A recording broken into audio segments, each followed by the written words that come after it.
wowe umucamanza waronse ayo mabanga kugira utekanye aho ubaye uje hagati. None Imana iratanga kwiga kuvyigira kubinonosora, ariko tukabandanya tubifata mineneko twishimikije imvo izi canke ziriya. Mama ngo duhembwa make,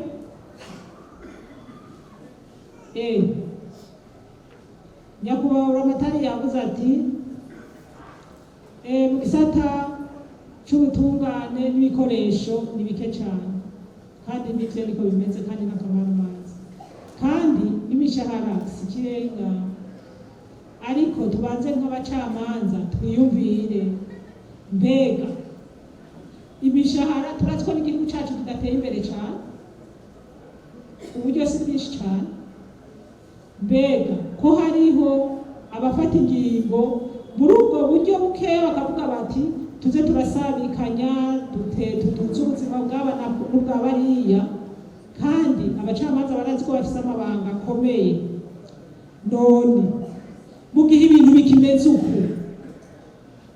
uku bimeze, murabona yuko ufata ingingo byomworohera ku mutima kuvuga ati turahaye abacamanza baronka agashahara neza.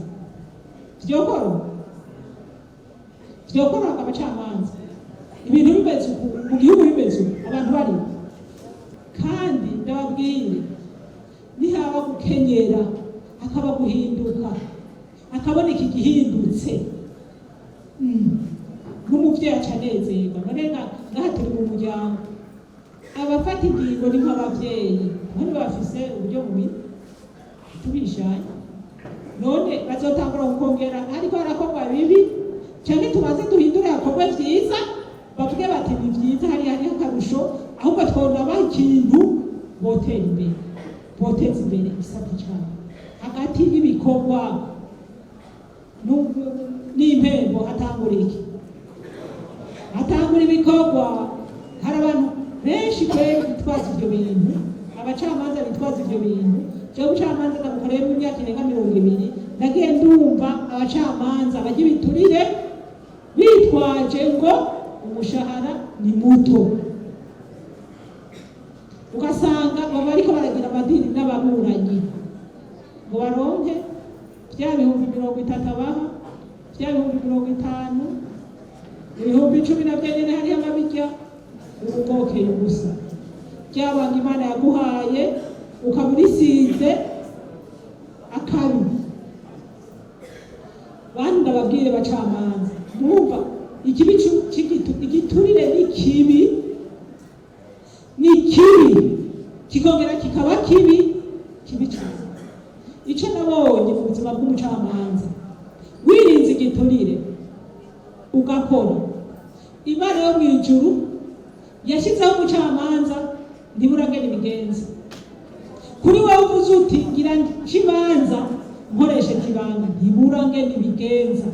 Rero muri ntumbero shasha ya leta mvyeyi, leta nkozi, muntu wahawe ibanga ryo kuba umucamanza, ibanga rikomeye. Kwitwa umucamanza ikintu gikomeye cyane. Noneho kubera twataye ibanga, barahindura n'amazina bakatwita abacemanza, abaryamanza, itsinda rigahinduka. None bavuze uko tuvuga ko babivuze nabi, nitwe tubituma bamwe muri twebwe, nitwe tubituma. Ukaba uri kurateka imitwe bimwe bavuga byose, abantu z'ababuranyi basubiza imazi toto, ugasanga harimo ukuboko k'umucamanza, harimo ukuboko k'umushikiriza amanza, agenda akamuca mu gutwi ngo gira ivyo, ngo gira ukunuku, ngo tuzoca tugufasha guca utsinda. Suko bimera bimwe byo gukurikira urubanza kuva muri sentare y'intango gushika no bushikiranganje, ukuboko kw'abacamanza kukaba kurimwo, ukuboko k'umushikiriza amanza kukaba kurimwo. None kuko ivyo bintu ari ibyo mwebwe mufise ibanga ryo gutunganyiriza abenegihugu muri ino ntara ya Gitega, si uko? Mufise ibanga ryo gutunganyiriza abenegihugu muri ino ntara ya Gitega, mukaca mubona abantu bangana gutya bose barira bavuga amakuba babonye, agirwa n'abacamanza, agirwa n'abashikiriza amanza, agirwa n'abanditsi b'imanza. Mubona ari vyiza?